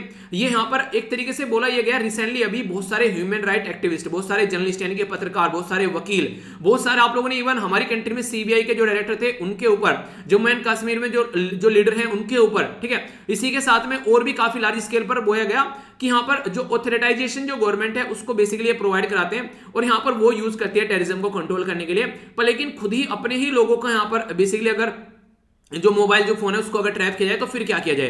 तो Indian minister, government official, opposition के लीडर, बहुत सारे लोगों का फोन जो है वो ट्रैप किया गया। तो यहाँ पर 2019 में यहाँ पर जो यूएसए के कोर्ट के अंदर इसके खिलाफ कंपनी के बेसिकली बात भी की गई कि एनएसओ ग्रुप जो है यहाँ पर ये साइबर अटैकिंग का काम कर रहे हैं यहाँ पर। तो मोबाइल डिवाइस के अंदर यहाँ पर मैलिशियस सॉफ्टवेयर यहाँ पर इस तरीके से डाला जाना ये सही नहीं है। ये चीजें आप लोगों को देखने को मिली। तो अगर बात करूं अब यहाँ पर आप लोगों को देखने को मिलेगा जब किसी की प्राइवेसी में एंटर कर रहे हैं तो राइट टू प्राइवेसी वाला मुद्दा बन गया ना यहाँ पर। तो राइट टू प्राइवेसी आर्टिकल 21 के अंदर आता है, क्योंकि पर्टिकुलर पर्सन की प्राइवेसी को जाकर आप लोग हनन कर रहे हैं। क्या हमारी कंट्री में यहां पर कोई स्टेप लिए गए अगर कोई साइबर अटैक होता है उसको लेकर? तो याद रखिएगा, साइबर सुरक्षित भारत इनिशिएटिव 2018 में लॉन्च किया गया था हमारे देश में, जिसका एम यह कि इनके बारे में अवेयरनेस फैलाई जा सके और हम लोग कैपेसिटी बिल्डिंग कर सके, ठीक है। तो यहां पर चीफ इंफॉर्मेशन जो सिक्योरिटी ऑफिसर होते हैं वो बेसिकली यहां पर चीजों को देखते हैं और यहां पर उसी के साथ में ऑल गवर्नमेंट डिपार्टमेंट में यहां पर ये चीजें आप लोग को देखने को मिलेगी ताकि चीजों को टैकल किया जा सके। National cyber security coordination centre देखने को मिलता है दूसरे नंबर पर। 2017 में इसको लॉन्च किया गया, जिसके तहत यहां पर बोला गया कि हम लोग किस तरीके से जो मेटा डेटा है उसको देखेंगे और यहां पर जो भी चीजें उसको टैकल करने की कोशिश करेंगे ताकि रियल टाइम में थ्रेट अगर कोई साइबर सिक्योरिटी की आ रही है उसको डिटेक्ट कर सके। नेक्स्ट बात की गई साइबर स्वच्छता केंद्र बनाया गया 2017 में। तो इंट्रोड्यूस किया गया यहाँ पर इंटरनेट क्लीन प्रोग्राम ताकि यहाँ पर चीजों को ढंग से लेकर चला जा सके। नेक्स्ट यहाँ पर बात करें तो यहाँ पर Indian cyber crime coordination centre बनाया गया, जिसको I4C बोला गया। यहाँ पर यह भी इनोग्रेट किया गया गवर्नमेंट से इसी चीज को टैकल करने के लिए। नेशनल क्राइम जो रिपोर्टिंग के बारे में बात की गई, एक पोर्टल बनाया गया कि अगर कोई दिक्कत फेस करता है तो तुरंत यहां पर आकर रिपोर्ट कर सके। और कंप्यूटर इमरजेंसी रेस्पॉन्स टीम, जिसको CERT आप लोग बोलते हैं, तो याद रखिएगा ये IN आ जाता है तो इसका मतलब इंडिया का है। तो इसके तहत यहां पर जो हैकिंग और जो फिशिंग होती है उसको बेसिकली चेक करने की कोशिश यहां पर की गई। इंपॉर्टेंट मुद्दे यह है कि हमारी कंट्री में क्या कोई लॉ है, तो आज की डेट में बात करें तो इंफॉर्मेशन टेक्नोलॉजी एक्ट है यहां पर 2000 का, और पर्सनल डेटा प्रोटेक्शन बिल जो है ये पेंडिंग पड़ा हुआ है, अब तक इसको पास नहीं कराया गया है। ये किस कमेटी के द्वारा रिकमेंड किया गया था, उस कमेटी का नाम बताइए आप लोगों को, ठीक है, इंपॉर्टेंट है, याद रखना है आप लोगों को। टाइप ऑफ साइबर अटैक कैसे होते हैं, जैसे मेलवेयर हो गया, ठीक है, तो ये एक मैलिशियस यानी कि एक दोषपूर्ण सॉफ्टवेयर हो गया आप लोग की जो कंप्यूटर के अंदर जाएगा, फिर क्या करेगा, पूरा कंप्यूटर हैक कर लेगा। रैंसमवेयर भी इसको बोलते हैं नॉर्मली, स्पाईवेयर, ये एक तो वॉर्म्स बोलते हैं, ये सारी इसी के नाम है, ट्रोजन या फिर रैंसमवेयर। क्या होता है, आप लोग का कंप्यूटर कंप्लीटली लॉक कर देगा और बोलेगा अगर इसको खोलना है तो मुझे इतने डॉलर सेंड कर दो, इतना पैसा दे दो मुझे, तो फिरौती मांगना बेसिकली आप लोग बोल सकते हैं, ठीक है। एक यहां पर फिशिंग शब्द होता है, इसको बोलते हैं गैदरिंग पर्सनल इंफॉर्मेशन, यानी कि आप लोग कंप्यूटर में जाकर आप लोग की पर्सनल इंफॉर्मेशन गैदर करेगा और निकल जाएगा, ईमेल वेबसाइट वगैरह सारी डिक्रिप्ट करेगा और जानेगा और निकल जाएगा। दूसरा ये मुद्दा देखने को मिलेगा। तीसरा है यहां पर एक तरीके से डिनायल ऑफ सर्विस अटैक। ये क्या होता है, ये होता है एक तरीके से, ऐसा नहीं होता है, आप लोगों ने कई बार देखा होगा विंडो पर विंडो खुलकर आ गई, पॉपअप हो गए, यानी कि पर्टिकुलर पर्सन का एक सिस्टम जो है वो क्रैश कर देना, उसको बेसिकली बर्बाद कर देना ताकि वो ढंग से उसको यूज नहीं कर पाए। तो ये चीजें आप लोग को देखने को मिलेगी, तो ये इस कैटेगरी में यहां पर आता है। तो ये ऐसा अटैक हमारे देश में किया गया बेसिकली। तो राइटर का मुद्दा क्या है, राइटर ये बोल रहे हैं कि यार देखो आज की डेट में सुप्रीम कोर्ट के बेसिकली एक तरीके से मुद्दे के कोई भी अगर दिक्कत हो रही है तो लोग कहां जाएंगे यार, उनके फंडामेंटल राइट का है तो कोर्ट के अंदर जाएंगे। पर लेकिन कोर्ट भी कहीं ना कहीं गवर्नमेंट को काफी ज्यादा टाइम दे रहा है। ये मुद्दा जो था ये काफी पहले सुना जाना था, यहां पर सितंबर 13 को सुना जाना था, पर लेकिन सुप्रीम कोर्ट के द्वारा क्या किया, एक कमेटी बना दी इसको मुद्दे को देखने के लिए। तो राइटर इससे थोड़ा सा ये यहां पर इसको लेकर थोड़ा चिंतित इसलिए है, राइटर ये बोले कि यार देखो अपनी कमेटी जो बनाई है ना, ये कमेटी नॉर्मली कब बननी चाहिए कि केस सुप्रीम कोर्ट के अंदर आ गया, उसके ऊपर डिबेट डिस्कशन हो गया, उसके बाद में आप लोग कमेटी स्टार्ट करनी चाहिए। आप लोगों ने केस को लिया ही नहीं अब तक और आप लोगों ने कमेटी बना दी, ठीक है, तो गवर्नमेंट को टाइम दे दिया कि हाँ उसको टाइम मिल जाएगा। यहां पर अगर यहां पर ये बोला है गवर्नमेंट के द्वारा, गवर्नमेंट से लोगों से पूछा गया आरटीआई के थ्रू गवर्नमेंट ने कोई इसका रिप्लाई नहीं दिया। पार्लियामेंट में जो अपोजिशन के लीडर ने खूब शोर शराबा हौला किया, गवर्नमेंट ने उसका भी कोई रिप्लाई नहीं किया, साफ साफ मना कर दिया। अगर यहां पर गवर्नमेंट ने इसको पेगासस को यूज नहीं किया है तो इसका मतलब यह है कि कोई एक्सटर्नल बॉडी यूज कर रही है। अगर कोई एक्सटर्नल बॉडी अगर यहां पर पेगासस को यूज कर रही है तो फिर उसको कैसे आप लोग लेकर चलोगे, ये भी तो देखो, फिर ये भी खतरनाक चीज होगी ना यहां पर। अब अगर कोई एक्सटर्नल कोई यहां पर, ये तो एक तरीका थ्रेट हो गई हमारे देश के लिए, हमारे सारे लोगों के खिलाफ यहां पर यूज किया जा रहा है। पर लेकिन थोड़ा मुद्दा ये भी है, जितने भी नाम निकल कर आए हैं वो सारे अपोजिशन के लीडर जर्नलिस्ट आए हैं यहां पर, ठीक है। यहां पर एक तरीके से गवर्नमेंट का कोई भी पर्सन नहीं आया जिसका नाम निकल के यहां पर कि गवर्नमेंट का पर्सन है, वरना सबसे पहले तो गवर्नमेंट के पर्सन को हैक करना चाहिए था क्योंकि पावर तो उनके हाथ में। तो इसलिए यहां पर क्वेश्चन मार्क ये लगाता है गवर्नमेंट के द्वारा यहां पर इसको यूज किया गया, पर लेकिन एक्सेप्ट नहीं किया जा रहा है, तो वो वाली दिक्कतें देखने को मिल रही है। तो कोर्ट को आना चाहिए क्योंकि अब लोगों की प्राइवेसी के बारे में बात हो गई, लोगों की प्राइवेसी का हनन किया जा रहा है, तो फंडामेंटल राइट हो गया। तो कोर्ट यहां पर इतना ज्यादा ढीला क्यों है ये बोला जा रहा है, ठीक है। तो बोला जा रहा है द यस और ए नो, ठीक है, court must ask about Pegasus कि हां गवर्नमेंट के द्वारा ही लाया गया है या फिर नहीं लाया गया है। तो ये इतनी ढील नहीं बरतनी चाहिए कोर्ट को। तो ये पूरा मुद्दा है यहां पर। तो पेगासस वायरस के बारे में कोई पूछे किसके द्वारा बनाया गया, क्या चक्कर है और क्या क्या चीजें, तो वो सारी बातें मैंने आप लोगों को बता दी, ठीक है, कंफ्यूजन नहीं होना चाहिए। नेक्स्ट आर्टिकल जो है यहाँ पर ये बेसिकली बात करता है हमारी कंट्री में मॉनेटरी पॉलिसी के बारे में। हमारी कंट्री में दो तरीके की पॉलिसी आप लोगों को देखने को मिलती है, एक तो बोलते हैं मॉनेटरी पॉलिसी और एक देखते हैं फिस्कल पॉलिसी। मॉनेटरी पॉलिसी क्या होती है, जब रिजर्व बैंक ऑफ इंडिया यहाँ पर स्टेप उठाता है, जैसे कि इंटरेस्ट रेट हो गया, कैश रिजर्व रेशो हो गया, ठीक है, ये क्रेडिट रेशो हो गया, ये सारी चीजें जब इसके द्वारा चेंज की जाती है तो ये मॉनेटरी पॉलिसी कैटेगरी में आती है। पर लेकिन अगर आप लोग देखना आप लोग टैक्स कितना पे कर रहे हैं, टैक्सेशन के बारे में बात करें, खर्चा कितना करना है गवर्नमेंट को, तो सारी बातें वो फिस्कल पॉलिसी के अंदर में आता है। पर लेकिन दोनों मिलाकर क्या करती है कि इकोनॉमिक जो ग्रोथ होनी चाहिए वो अच्छी होनी चाहिए, यानी कि देश में ग्रोथ अच्छी होनी चाहिए, लोगों को व्यापार मिलना चाहिए, लोगों को जॉब मिलनी चाहिए, ठीक है, इन्फ्लेशन यानी कि महंगाई जो है कंट्रोल होनी चाहिए और सोसाइटी में एक स्टेबिलिटी रहनी चाहिए। तो बहुत बड़ा मुद्दा रहता है रिजर्व बैंक ऑफ इंडिया का। तो रिजर्व बैंक ऑफ इंडिया के द्वारा जब भी मॉनेटरी पॉलिसी प्रस्तुत की जाती है तो वो ध्यान रखता है कि गवर्नमेंट क्या कर रही है, क्योंकि अगर ये अपने आप में आनंद फानंद में काम करेगा तो फिर चीजें सही तरीके से नहीं हो पाएगी। तो इसलिए यहां पर जो डिसीजन लिया जाता है वो गवर्नमेंट की चीजों को भी ध्यान में रख के लिया जाता है। और रिजर्व बैंक ऑफ इंडिया जो होते हैं वो यहां पर गवर्नर इसके चेयरमैन रहते हैं। कुछ basic information, monetary policy committee जो है हमारी कंट्री में ये कमेटी कॉन्स्टिट्यूट की गई रिजर्व बैंक ऑफ इंडिया, जो बेसिकली आप लोगों को देखने को मिलेगा। और यहां पर गवर्नमेंट जो रिजर्व बैंक ऑफ इंडिया के जो गवर्नर होते हैं वो इसको चेयर करते हैं, मॉनेटरी पॉलिसी कमेटी। तो यहां पर एमपीसी बोलते हैं शॉर्ट फॉर्म में। ये बेसिकली एक तरीके से क्या किया गया, एक तरीके से एक जो इंटरेस्ट रेट होता है जैसे रेपो रेट हो गया, ठीक है, पॉलिसी रेट भी इसको बोलते हैं। तो इसके इर्द गिर्द आप लोगों को घूमती हुई नजर आएगी। इसको बोला गया कि आप लोगों को यहां पर इसके इर्द गिर्द इसको सेट कर आप लोगों को इन्फ्लेशन टारगेटिंग करनी है और फ्लेक्सिबल इन्फ्लेशन टारगेटिंग दी गई, ये याद रखिएगा। फ्लेक्सिबल मतलब 4 ± 2 में आप लोगों को इन्फ्लेशन को टारगेट करना है, यानी कि 2 से लेके 6 के बीच में इन्फ्लेशन का आप लोगों को रखना है। ये बातें यहां से निकल कर आई। तो रिजर्व बैंक ऑफ इंडिया के जो गवर्नर है वो बेसिकली यहां पर मॉनेटरी पॉलिसी कमेटी को चेयर करते हैं, उसके द्वारा यहां पर ये इनके द्वारा डिसीजन ले जाते हैं। बनाई किसके तहत जाती है? तो रिजर्व बैंक ऑफ इंडिया क्या बेसिकली एक्ट है यहां पर, ये 1934 का, इसके हिसाब से यहां पर ये बनाई जाती है। एटलीस्ट 4 बार बोला जाता है कि इसको मिलना है। इंपॉर्टेंट मुद्दे क्या क्या यहां पर, ये मॉनेटरी पॉलिसी कमेटी जो है वो यहां पर बेसिकली इनिशिएटिव आप लोगों को देखने को मिलेंगे कि कैसे स्टेबिलिटी रखनी है, इंप्लॉयमेंट कैसे बढ़ाना है, कैसे इकोनॉमिक ग्रोथ है। तो ये आप लोगों को इसके नॉर्मली इनिशिएटिव इसके देखने को मिले, जिसकी वजह से ले जाता है। ऑब्जेक्टिव क्या रहते हैं कि बिजनेस साइकिल को एक प्रॉपर वे में लेकर आना है, ठीक है, प्राइस स्टेबिलिटी करनी है, फास्टर इकोनॉमिक ग्रोथ होना है और एक्सचेंज रेट जो है वो स्टेबल होना चाहिए। ऐसा नहीं कभी कुछ हो रहा है कभी कुछ हो रहा है। तो ये सारे काम रिजर्व बैंक ऑफ इंडिया करता है। और रिजर्व बैंक ऑफ इंडिया हमारी कंट्री में ये बेसिकली बनाया कब गया था? 1935 में बनाया गया था, 1 अप्रैल को, ठीक है। नेशनलाइज किया गया यहां पर ये फिस्को 1949 में, ठीक है। इसका पहले हेडक्वार्टर कोलकाता में था, बाद में इसका हेडक्वार्टर मुंबई में ट्रांसफर कर दिया कुछ टाइम के बाद में, यानी कि 1935 में बनाया गया, 1937 यानी कि 2 साल में ही ट्रांसफर कर दिया। और पहले जो गवर्नर थे ओसबोर्न स्मिथ, ठीक है। तो reserve bank of India central bank हमारी कंट्री का, ऐसे यूएसए का सेंट्रल बैंक कौन है? वो है फेड रिजर्व। तो दिक्कत क्या होती है? दिक्कत ये होती है जब भी कोई मॉनेटरी पॉलिसी की पावर दी जाती है तो रिजर्व बैंक को दी जाती है कि आप लोग डिसाइड करो। पर लेकिन देखिए ये कई सारे फैक्टर पर डिपेंड करती है। डिमांड पुल इन्फ्लेशन हो गया, यानी कि बहुत ज्यादा एक ही चीज की डिमांड होगी मार्केट में, ठीक है। तो उसी के पीछे सब भाग रहे हैं कि सबको क्या करना है, सबको मान लीजिए आज के दिन में मार्केट में जाना है और सबको आज के दिन में कोई टीवी खरीद कर लेकर आना है, ठीक है। कोई नया टीवी है तो उसका महंगा प्राइस बढ़ जाएगा क्योंकि मार्केट में अवेलेबल काफी कम है, ठीक है। कॉस्ट पुल इन्फ्लेशन क्या है? मान लीजिए पहले टीवी जो था वो था यहां पर 10,000 रुपए का, अब ये टीवी हो गया है 15,000 रुपए का। क्यों? क्योंकि पहले इसके अंदर मान लीजिए लो क्वालिटी के जो बेसिकली ट्रांजिस्टर वगैरह यूज किए जा रहे थे, डायोड वगैरह, अब यहां पर हाई क्वालिटी के यूज करें तो कॉस्ट किसकी वजह से बढ़ गई? कॉस्ट बेसिकली बढ़ गई। यहां पर इसकी कॉस्ट जो है बेसिकली उसके अंदर कंपोनेंट को यूज करने से, जैसे गुब्बारे नहीं थे, गुब्बारे का प्राइस पहले मान लीजिए 5 रुपए था, ठीक है, अब इसका 10 रुपए कर दिया। क्यों? क्योंकि हीलियम का प्राइस बढ़ गया जिसके अंदर भरी जाती है। तो ये कॉस्ट पुल इन्फ्लेशन होता है। एक होता है बुलेटिन इन्फ्लेशन। ये क्या होता है? जब कोई पर्टिकुलर पर्सन उसकी सैलरी बढ़ गई, ठीक है, तो अब कुछ ना कुछ खरीदने जाएगा मार्केट में, ठीक है, तो उसकी वजह से जो इन्फ्लेशन बढ़ता है ये बुलेटिन की कैटेगरी में आता है। तो हमारी कंट्री में जो आरबीआई है वो गवर्नमेंट को कहीं ना कहीं टाइम भी देता है कि गवर्नमेंट भी डिसाइड कर सके। तो हमेशा गवर्नमेंट के सपोर्ट में आरबीआई आप लोगों को देखने को मिलेगा। तो ये इंपॉर्टेंट मुद्दा है। तो इन्फ्लेशन के बारे में बात करें तो याद रखिएगा इन्फ्लेशन का बेसिक टारगेट होता है कि कैसे यहां पर महंगाई जो है जो उसको कंट्रोल करना है, तो वो वाली चीजें आप लोगों को देखने को मिलेगी।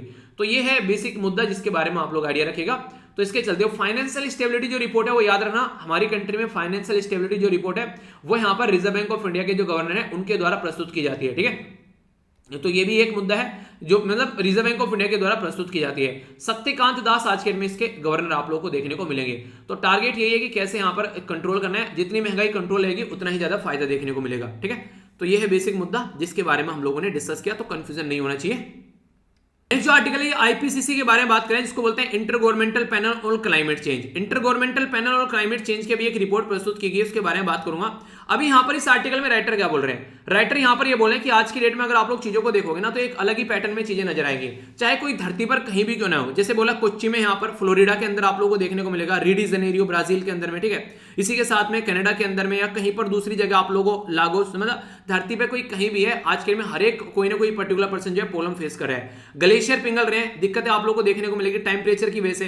तो एक ग्लेशियर पिघल रहे हैं तो फिर यहां से पानी निकल कर आ रहा है, फिर वो बाढ़ की फॉर्म में जा रहा है। तो इसकी वजह से बहुत सारे लोग जो हैं वो क्लाइमेटिक रिफ्यूजी भी हो गए हैं। और ये आर्टिकल क्यों आ रहा है अभी कंटिन्यूअसली, अगर आप लोग इनको देख पा रहे हैं, ये आर्टिकल इसलिए आ रहा है क्योंकि अभी आप लोगों को पता होना चाहिए अभी रिसेंटली कॉन्फ्रेंस ऑफ पार्टी के बारे में बात की जा रही है। तो कॉन्फ्रेंस ऑफ पार्टी 26 होने वाली है ग्लासगो बेसिकली यूके के अंदर, तो उसके चलते आर्टिकल लेकर आ रहे हैं। इसीलिए इंपॉर्टेंट मुद्दा यहां पर यह था जब पूछा गया आईपीसीसी के बारे में, तो आईपीसीसी के द्वारा जो रिपोर्ट प्रस्तुत करनी थी, इसके द्वारा रिपोर्ट प्रस्तुत करनी थी 2022 में, ठीक है, जो छठी रिपोर्ट थी इसकी, पर लेकिन इसने अभी प्रस्तुत कर दी ताकि जो यहां पर कॉन्फ्रेंस ऑफ पार्टी जो है वो कोई डिसीजन यहां पर इसके ऊपर ले सके। तो याद रखना आईपीसीसी की जो रिपोर्ट कौन से नंबर की है, ये 6ठे नंबर की रिपोर्ट आप लोग यहां पर देखने को मिलेगी। इसमें 6ठे नंबर की रिपोर्ट में 3 पोर्शन आप लोगों को देखने को मिलेंगे, working group first, working group second, working group third, ठीक है। तो फर्स्ट जो है यहां पर डील विद द यहां पर scientific basis of climate change, ये वाली रिपोर्ट प्रस्तुत की गई है। अभी यहां पर looks at the likely impact, vulnerability and adaptation issues, तो ये अभी यहां पर नहीं प्रस्तुत की गई है। इसी के साथ में बात की जा रही है deal with action that can be taken to combat जो क्लाइमेट चेंज, तो इसको भी अभी प्रस्तुत नहीं किया गया है। ये वाली कब प्रस्तुत की जाएंगी? तो 2022 में इनको प्रस्तुत किया जाएगा। तो आगे भी इसके बारे में आप लोगों को डिस्कशन देखने को मिलेगा, तो इसलिए कंफ्यूज मत होना। अभी अगर बात करूं यहां पर आईपीसीसी के बारे में, तो इसके बारे में याद रखना इसको बेसिकली 1988 में इसको बनाया गया था, ठीक है। जो आज के डेट में बात करें तो यहाँ पर होइंग ली, तो आज के डेट में इसके चेयरपर्सन आप लोगों को देखने को मिलेंगे, और जेनेवा स्विट्जरलैंड में इसका हेडक्वार्टर है। ये अपने आप काम करती है कुछ तो काफी हद तक, पर लेकिन कई बार क्या होता है, जैसे कि अलग अलग कंट्री के गवर्नमेंट के लीडर अगर रिक्वेस्ट करते हैं कि हाँ रिपोर्ट लेकर आओ, ठीक है, देश में चल क्या रहा है, क्या क्या इंपैक्ट पड़ रहा है, तो ये इसका एक ये इस तरीके से भी चीजों को प्रस्तुत करती है कि पूछा जाए कि हाँ ये लेकर आओ, तो ये तब भी कुछ कई सारी चीजें लेकर आते हैं, क्या इंपैक्ट पड़ रहा है यार बताओ, ठीक है, ताकि उसके ऊपर डिसीजन लिया जा सके। तो ये आप लोगों को देखने को मिलेगा। तो काफी इंपॉर्टेंट ये मुद्दा यहां पर रहता है इस तरीके से। तो उसी के बारे में यहां पर बात की जा रही है कि अभी जो 6th असेसमेंट रिपोर्ट आई है उसमें अगर आज पैटर्न आप लोग देखोगे, यानी कि 2011 से लेके 2020 तक आप लोग चलोगे, तो अभी रिसेंटली ये बोला गया कि एक तरीके से जो टाइम्परेचर है वो आज की डेट में काफी लार्ज स्केल पर यहां पर बढ़ता हुआ नजर आ रहा है। एज कंपेयर टू अगर देखें 1850 क्यों यूज किया जाता है, क्योंकि उस टाइम पर आप लोगों को देखने को मिला इंडस्ट्रियल रिवॉल्यूशन, ठीक है। तो यहां पर देखते हैं आप लोग, तो ये वाला टाइम पीरियड था बेसिकली यहां पर जो कि इंडस्ट्रियल रिवॉल्यूशन है। यहां से मशीनें बननी स्टार्ट हो गई, तो मशीनें बननी स्टार्ट हो गई, तो मशीनों से सामान बनना स्टार्ट हो गया, तो उसकी वजह से लार्ज स्केल पर मैन्युफैक्चरिंग एक्टिविटी स्टार्ट हो गई। तो बोला कि यहां से टेम्परेचर बढ़ना स्टार्ट हुआ बेसिकली, और फिर आज तक यहां तक हम लोग पहुंच गए। तो उसको चेक करने की कोशिश यहां पर की जाती है। तो उस टाइम पर जो टेम्परेचर बढ़ा, अभी यहां पर टेम्परेचर बढ़ा, बोला जा रहा है कि 1950 से लेके 1900 तक यहां पर जो टेम्परेचर देखने को मिला, ठीक है, तो ये जितना बढ़ा अभी फिलहाल उतना टेम्परेचर जो है वो यहां पर 2011 से लेके 2020 के बीच में यानी कि 10 साल में बढ़ गया, जितना वहां पर 50 साल में बढ़ा था। तो इस लेवल पर टेम्परेचर आज के डेट में बढ़ता हुआ नजर आ रहा है, ठीक है। इसी के साथ में एक रिपोर्ट के बारे में मैंने आप लोगों से बात की थी जिसको बोलते हैं ग्लोबल क्लाइमेट रिस्क इंडेक्स। तो ग्लोबल क्लाइमेट रिस्क इंडेक्स जो है उसने बोला इंडिया जो है 7th मोस्ट वनरेबल कंट्री है। अगर वेदर को बात करें यहां पर, अब क्लाइमेट के इंपैक्ट के बारे में बात करें, तो हम लोग को इसके ऊपर फोकस देकर चलना चाहिए। ऐसा नहीं है कि हम लोग स्टेप नहीं उठा रहे हैं, स्टेप तो उठा रहे हैं, लेकिन इंपैक्ट हर जगह देखने को मिल रहा है। एग्रीकल्चर की प्रोडक्टिविटी पर इंपैक्ट देखने को मिलेगा, बहुत सारे लोगों की हेल्थ पर इंपैक्ट आप लोगों को नजर आएगा, वाटर सिक्योरिटी पर इंपैक्ट आप लोगों को नजर आएगा, और एक्सट्रीम वेदर फिनोमिनन तो आप लोगों को देखने को मिलेंगे, कभी सूखा तो कभी बाढ़। हमारी कंट्री में आप लोगों को पता होना चाहिए 450 गीगावाट का टारगेट अभी रखा गया है 2030 तक का, ठीक है। तो ऐसा नहीं है कि हम लोग कुछ कर नहीं रहे हैं, पर फिर भी जिस तरीके से हमारी कंट्री की पॉपुलेशन है और जितने आज के डेट में हम लोग जो हैं आज के डेट में लापरवाही तरीके से हम लोग चीजें करते हैं, वो चीजें थोड़ी सुधारनी पड़ेगी, वरना दिक्कतें आप लोग को देखने को मिलेगी। तो इसी के बारे में बात की जा रही है कि बर्डन जो है वो काफी ज्यादा आप लोग को देखने को मिल जाता है कई सारी चीजों के ऊपर। तो कैसे एक बैलेंस बनाकर इसमें चला जाना है, तो ये काफी ज्यादा जरूरी है। तो इसीलिए आप लोग को सारे आर्टिकल यहाँ पर देखने को मिलते हैं, ठीक है। तो इसके बारे में आप लोग आइडिया रखिएगा, क्वेश्चन अगर बन जाए तो कंफ्यूजन आना आप लोग को नहीं है, ओके। नेक्स्ट जो आर्टिकल है यहां पर, ये बेसिकली बात कर रहा है ओटीटी के बारे में। सबसे पहले आप लोगों से क्वेश्चन अगर बेसिक पूछ लूं मैं, ओटीटी क्या होता है और क्यों इनको ओटीटी बोला जाता है। तो ओटीटी बोलते हैं यहां पर over the top. Over the top मतलब यानी कि टेलीविजन और जो खासकर आप लोग जो सिनेमा वो सब देखते हैं उनसे ऊपर उठकर हो गई चीजें, ठीक है। तो मींस की प्रोवाइडिंग जो यहां पर टेलीविजन और फिल्म जो कंटेंट है ओवर द इंटरनेट, यानी कि इंटरनेट के ऊपर प्रोवाइड करा रहा है। ऐसा नहीं कि टीवी लेकर घूमना है, मोबाइल में कहीं पर भी आप लोग स्टार्ट कर सकते हैं, कहीं पर भी रोक सकते हैं, कहीं पर भी चला सकते हैं, सारी चीजें आप लोगों के हाथ में है, ठीक है। तो रिमोट कंट्रोल आपके हाथ में आ गया। तो यहां पर ओवर द टॉप जो है ये इंप्लाइज करता है बेसिकली कि कंटेंट प्रोवाइड कराने का यहां पर over the top existing internet, यानी कि इंटरनेट के ऊपर। तो आप लोगों ने कहीं ने यहां पर जैसे कि प्राइम वीडियोस, अमेजन वाला, इसी के साथ में जी सिनेमा वगैरह, सारी नेटफ्लिक्स वगैरह, डिज्नी, हॉटस्टार, वूट, ये सारी आप लोगों ने बेसिकली किसी ने कुछ ना कुछ सब्सक्राइब कर रखा होगा। एक टाइम ऐसा था कि हम लोग मूवी देखते थे थिएटर में जाकर, ठीक है, हॉल में जाकर मूवी देखेंगे और बड़ा ही खुश होते थे उसको लेकर कि हाँ हम लोग मूवी देख के आ रहे हैं। मुझे अभी याद है काफी एक अच्छी मूवी जो मुझे लगी थी पर्सनली, जब 10th का रिजल्ट आया था मेरा, तो उस टाइम पर मैं बड़ा खुश था। तो मैंने जो मूवी देखी थी अपने लोकल एरिया में थिएटर में जाके, होती खाकी मूवी। तो खाकी मूवी उस टाइम पर लगी हुई थी, ठीक है, आप लोगों को देखने को मिलेगी, ठीक है। तो ये नहीं ऐसे कि बहुत नई नई मूवी आती है, पुरानी भी मूवी आती रहती थी। नहीं, कई बार देखिए लोकल एरिया में क्या करते हैं, नई मूवी नहीं आती तो पुरानी लगा देते हैं, ऐसी भी चीज आप लोगों को देखने को मिलती है, ठीक है। तो ऐसा नहीं कि मतलब बहुत ही पुरानी मूवी है तो वहां पर जब लोकल एरिया रहता है तो वहां पर ऐसा नहीं कि लगती हुई मूवी तभी आएगी, तो पुरानी भी चला है तो पता नहीं कब की लगा रखी थी। तो वहां पर मुझे दिखा तो हम लोगों ने उस टाइम पर पार्टी की, तो हम लोगों ने मूवी देखी जाकर, ठीक है। क्योंकि उनको ज्यादा नई मूवी तो मिलती नहीं है, बेचारे पुरानी मूवी चलाते रहते हैं, पता नहीं कब की पड़ी रहती है उनके पास में, तो वो लगाते रहते हैं उन चीजों को। तो उनका ये चक्कर रहता है बेसिकली। तो चक्कर क्या होता है यहाँ पर, अगर आप लोग उसको देखोगे तो यहाँ पर आप लोग उस टाइम पर उस चीजों को एंजॉय करते थे। पर लेकिन आज के में इंटरनेट है, सबके पास में लैपटॉप है, घर बैठकर आराम से होम थिएटर लगाकर भी इंसान एंजॉय कर सकता है सारी चीजें। पर लेकिन अब तक भी क्या था, जो बॉलीवुड है यहाँ पर, ये इस पर कुछ लोगों का कब्जा था, ठीक है। यहाँ के जो लोकल आर्टिस्ट अगर कोई आना चाहता है, ठीक है, कोई ऐसा कि जो कोई काफी अच्छा है, जैसे कि आप लोग बात कर ले आयुष्मान खुराना हो गया, ठीक है, जिसका कोई माँ बाप नहीं है इंडस्ट्री के अंदर में, ठीक है। सुशांत सिंह राजपूत हो गया, कोई आगे पीछे नहीं था उसका इंडस्ट्री के अंदर में, तो बंदा अपनी मेहनत के बल पर आया ना, अंदर निकल कर। पर लेकिन जो ऑलरेडी स्टैब्लिश है यहाँ पर, जो एक स्टेटा बन चुका है, वो लोगों को बाहर वाला जो कोई ऐसा आता है उसको टिकने नहीं देते। और खासकर रीजनल जो लोग आते हैं, कोई लोकल आते हैं, उनको तो अलाउ नहीं करते हैं। पर लेकिन इन प्लेटफॉर्म ने अभी क्या किया है, एक ऐसा अपॉर्चुनिटी प्रोवाइड करा दिया ताकि कोई पर्टिकुलर पर्सन जो है वो यहां पर आसानी से यहां पर एक तरीके से आकर चीजों को देख सके और आसानी से अपना कलाकारी दिखा सके, क्योंकि आजकल में दुनिया भर की सीरीज आप लोगों को यहाँ पर देखने को मिल जाएगी। तो इंडियन सिनेमा जो है, जो पहले कुछ लोगों के हाथ में हुआ करता था, आजकल में ओटीटी के चलते बहुत सारे टैलेंट सामने निकल कर आ रहे हैं, तो काफी कुछ आप लोगों को देखने को मिलेगा जो पहले लोगों को सामने नहीं दिख पाता था। तो उसी के बारे में बात की जा रही है, तो एक अलग लेवल पर अभी आप लोगों के सामने चीजें बढ़ रही है। तो रीजनल सिनेमा जो है वो भी प्रेजेंट कर पा रहा है अपने आप को, जैसे कि हमारे कोई बंगाली सिनेमा हो गया, तो बंगाली सीरीज आप लोगों को देखने को मिलेगी, तमिलियन सीरीज आप लोगों को देखने को मिलेगी, अलग अलग लैंग्वेज में आप लोगों को देखने को मिल जाती है जो पहले नहीं थी। तो एक नई अपॉर्चुनिटी आ रही है आर्टिस्ट के हाथ में भी, ताकि वो अपना जो अपना एक तरीके से टैलेंट है उसको शोकेस कर सके। तो इसलिए भी काफी इंपॉर्टेंट यहां पर हो जा रहा है, ठीक है। तो ये बेसिक इंफॉर्मेशन है इसके बारे में, जो कि आप लोग आइडिया रख सकते हैं। ओके, आइए अब आगे चलते हैं। यहां पर बेसिकली हम लोग पार्ट देखने वाले हैं, ये न्यूज एनालिसिस वाला पोर्शन, और इसको थोड़ा सा ध्यान से सुनिएगा क्योंकि बहुत सारी चीजें आप लोग यहां पर जानने को मिलने वाली है जो कि इंपॉर्टेंट है, खासकर अगर बात करूं जिनसे डायरेक्ट भी क्वेश्चन आप लोग के पूछे जा सकते हैं, ठीक है। तो यहां पर सबसे पहले अगर बात करें तो हम लोग यहां पर देखेंगे जो इंपॉर्टेंट टॉपिक है, ये बात की जा रही है पूसा डिकम्पोजर के बारे में। अभी दिल्ली गवर्नमेंट के द्वारा क्या बोला गया है, दिल्ली गवर्नमेंट के द्वारा बोला गया कि स्प्रे करना स्टार्ट करेंगे बायो डिकम्पोजर। बायो डिकम्पोजर में मैंने आप लोगों को बोला था पूसा डिकम्पोजर, आप लोग याद रखना। तो ये क्या करता है, अगर कोई पर्टिकुलर खेत है वहां पर अगर कोई खास फूस है जिसको जलाना है, तो जलाने के टाइम पर वो लगभग 40 से 45 दिन लेगा, पर लेकिन अगर इसके ऊपर कोई छिड़काव कर देंगे, इस तरीके से स्प्रे कर देंगे, तो लगभग 20 दिन के अंदर ये चीजें निपट जाएंगी। तो उसी के चलते देखने को मिल रहा था यहाँ पर। तो लगभग अगर इसको यूज किया जाए 4 कैप्सूल अगर 25 लीटर पानी में अगर इसको डाला जाए, तो यहाँ पर जो 45 दिन का काम है वो आधे दिन में हो जाएगा। तो किसानों को भी फायदा होगा, और जलाने की वजह से आसपास वाले एरिया में बेसिकली यहाँ पर ऐसा नहीं होगा कि बहुत ज्यादा दिक्कतें हो गई हैं, यानी कि दिल्ली के अंदर पॉल्यूशन भी नहीं फैलेगा। तो ये काफी इंपॉर्टेंट मुद्दा था जिसकी वजह से यहाँ पर ये चीजें देखने को मिली। तो ये इंपॉर्टेंट टॉपिक है पूसा डिकम्पोजर, आप लोग याद रखिएगा, ठीक है, जिसके बारे में आप लोगों से डिस्कस भी किया था। नेक्स्ट जो इंपॉर्टेंट मुद्दा है यहाँ पर, ये इसके बारे में याद रखना, ये बेसिकली बात की जा रही है प्राइम मिनिस्टर मोदी साहब जो हैं वो अभी यहां पर अटेंड करेंगे G20 की एक वर्चुअल मीटिंग। ये अफगानिस्तान के मुद्दे पर यहां पर बात करने वाले हैं। इंपॉर्टेंट बात यहां पर यह है कि इससे पहले 2020 में G20 का जो चेयरपर्सन था वो था सऊदी अरेबिया, ठीक है। अभी फिलहाल जो G20 का चेयरपर्सन है वो है यहां पर इटली, ठीक है, अभी 2021 में। अभी 2022 में और 2023 में G20 का जो चेयरपर्सन रहने वाला है वो आप लोग को बताना है कौन होगा। ये क्वेश्चन आप लोगों के लिए मैंने बताया था आप लोगों को, ठीक है।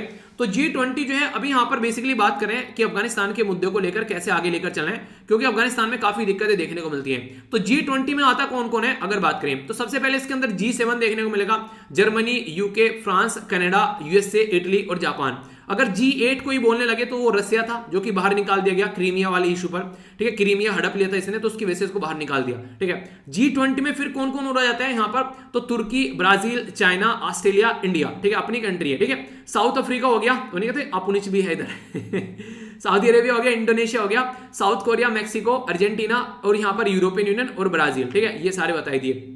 तो टोटल मिलाकर 20 कंट्री है। इससे भी यूपीएससी से क्वेश्चन पूछा गया था, आप लोगों ने देखा होगा। तो इस तरीके से चीजें बन जाती हैं। तो यहाँ पर अभी मीटिंग हो रही है, तो देखते हैं कैसे चीजों को ये लेकर चलते हैं। तो कुछ बेसिक इन्फॉर्मेशन है, कंफ्यूजन आप लोगों के कंफ्यूजन इसको लेकर आप लोगों के पास में नहीं होना चाहिए, क्योंकि जितनी ज्यादा क्लैरिटी रहेगी उतने लंबे समय से चीजों को आप लोग याद रख पाएंगे, ठीक है। तो बेसिक देखिए कोई होता है ना बैकग्राउंड इन्फॉर्मेशन जो होती है उसको आप लोग याद जरूर रखा कीजिए, क्योंकि क्वेश्चन कई बार बन जाते हैं तो फिर आप लोगों के माइंड में कंफ्यूजन हो जाता है, तो कंफ्यूजन रहेगा तो लंबे समय तक चीजों को आप लोग याद नहीं रख पाएंगे, ठीक है। आइए अब आगे चलते हैं। जो नेक्स्ट यहां पर जो आर्टिकल निकल कर आ रहा है, यह बेसिकली राइट टू इन्फॉर्मेशन के बारे में बोला यह जा रहा है कि आरटीआई, राइट टू इन्फॉर्मेशन, हमारी कंट्री में बेसिकली एक्ट लाया गया था 2005 में, ठीक है। कुछ इंपॉर्टेंट मुद्दे ध्यान से सुनिएगा, नोट डाउन करते रहिएगा, ठीक है। अगर बात करें आप लोगों से कोई राइट टू इन्फॉर्मेशन के बारे में पूछ ले, तो पार्ट 3 के अंदर जब आप लोग जाएंगे तो आर्टिकल 12 से लेकर आर्टिकल 35 तक है, ठीक है। इसके अंदर आर्टिकल जो 19 है उसके बारे में याद रखिएगा। आर्टिकल 19 का जो फर्स्ट है यहाँ पर, ये राइट टू इन्फॉर्मेशन के बारे में बात करते हैं, यानी कि हमारी कंट्री में एक फंडामेंटल राइट है कि आप लोग इन्फॉर्मेशन जो है वो ले सकते हैं, पर लेकिन एब्सोल्यूट नहीं है, क्योंकि बहुत सारी ऐसी सिक्योर इन्फॉर्मेशन है जो कि देश के हित में है। आप लोग उनको लोगे तो पता चला उसका दिक्कत हो जाए, तो इसकी वजह से बहुत सारी इन्फॉर्मेशन प्रोवाइड भी नहीं कराई जाती है। तो हमारी कंट्री में एक पर्टिकुलर केस आया था जिसका नाम याद रखिएगा, इसको बोलते हैं Raj Narayan versus state of जो उत्तर प्रदेश का केस आया था इनमें। तो सुप्रीम कोर्ट ने उसके तहत बोला कि राइट टू जो यहाँ पर राइट टू जो बेसिकली जो आरटीआई का जो एक्ट है, यानी कि एक तरह राइट टू इन्फॉर्मेशन जो है ये फंडामेंटल राइट है आर्टिकल 19 के तहत। तो ये राज नारायण का केस था उत्तर प्रदेश का, जिससे यहां पर इसको निकाल कर लाया गया सुप्रीम कोर्ट में। तो यहां से इसको बनाया गया क्या, इसको हम लोगों ने एक राइट बना दिया, एक हक बना दिया। तो ये इंपॉर्टेंट पॉइंट आप लोग याद रखिएगा।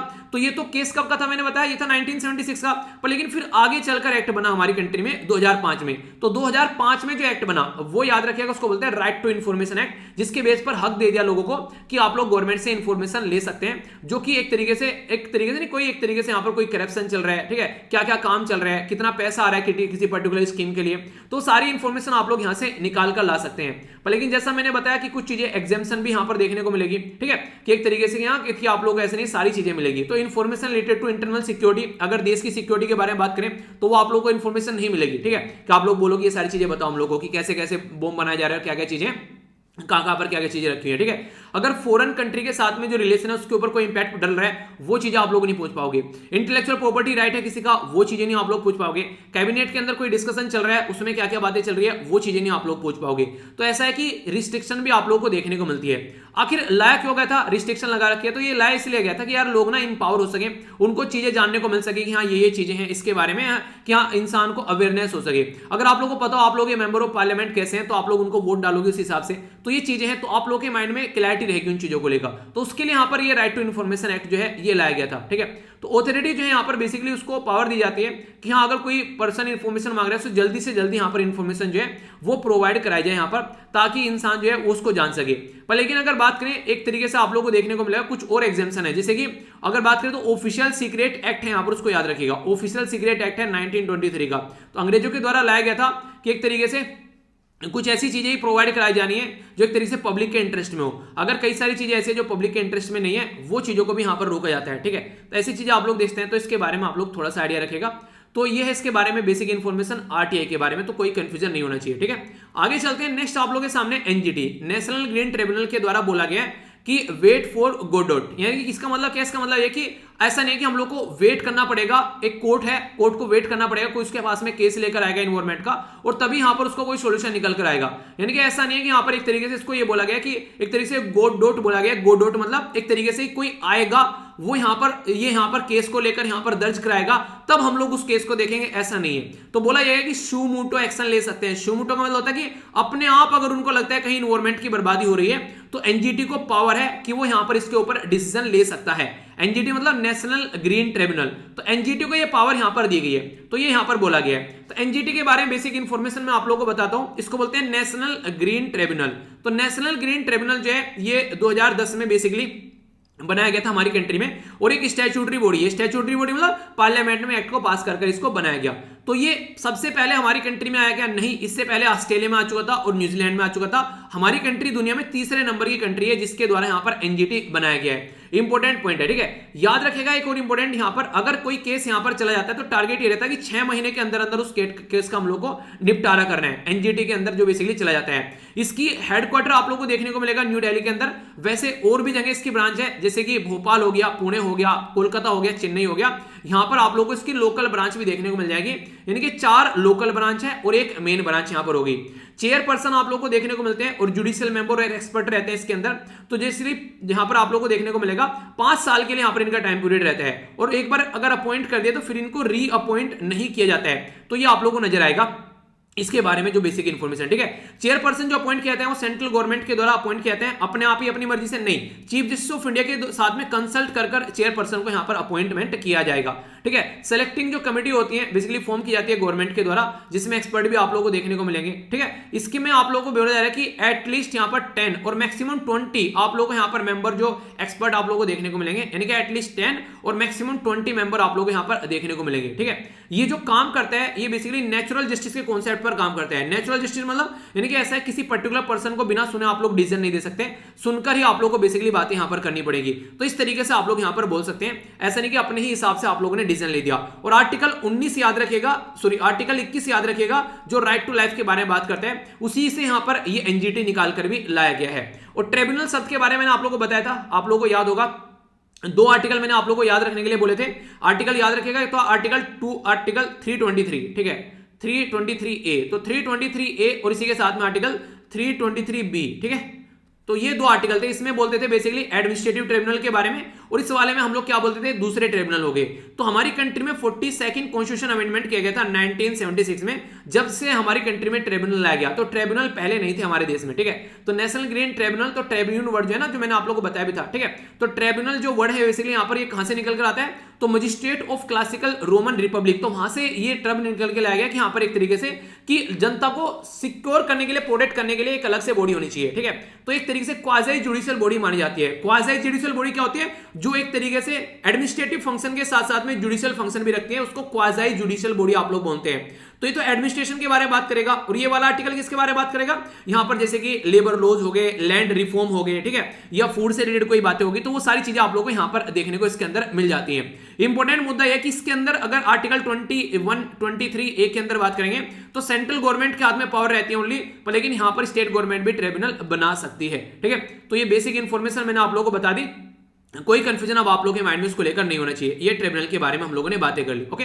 आइए अब आगे चलते हैं। यहां पर जो नेक्स्ट मुद्दा निकल कर आ रहा है, ये बात की जा रही है बेसिकली रसिया और ईरान जो है वो अच्छे रिलेशन रखने की बात करें, यानी कि अच्छे रिलेशन लेकर चले जाएंगे। ऐसा नहीं है कि बातें यहीं पर ही रुकेंगी अब आगे आने वाले टाइम में, क्योंकि आप लोगों को पता है जब यहां पर यूएसए ने यहां पर क्या कर रखा है, उसके साथ में ईरान के साथ में ढंग से डील नहीं कर रहे हैं, तो अब रसिया और चाइना है उसको अपने खेमे में लेते हुए नजर आएंगे। तो नॉर्मल सी बात है, तो ये चीजें आप लोग यहां पर देखने को मिलने वाली है, ओके। इसी के साथ में यहां पर बात की जा रही है किसके बारे में, ये ट्राई के बारे में बात की जा रही है। ट्राई क्या है, इसको बोलते हैं telecom regulatory authority of India. तो हमारी कंट्री में काफी इंपॉर्टेंट बॉडी है यहां पर, ये खासकर टेलीकॉम सेक्टर के बारे में बात करती है, जितने भी रूल और रेगुलेशन आते हैं। तो ट्राई के द्वारा ये बोला गया कि try working on the optimal, जो यहां पर ऑप्टिमल यूज ऑफ स्पेक्ट्रम। अभी 5G आप लोगों को आने वाला है ना, तो 5G को कैसे शानदार तरीके से लोगों तक पहुंचा सकते हैं, तो उसके ऊपर बेसिक फोकस आप लोगों को देखने को मिलेगा। तो ट्राई के बारे में अगर मैं आप लोगों से बात करूं, टेलीकॉम रेगुलेटरी, जो basically telecom regulatory authority of India है, ये हमारी कंट्री में 1997 में इसको बनाया गया था। और ये एक तरीके की ये स्टैट्यूटरी बॉडी है यहां पर, ये भी जो कि पार्लियामेंट के द्वारा इसको सेटअप किया गया था, ठीक है।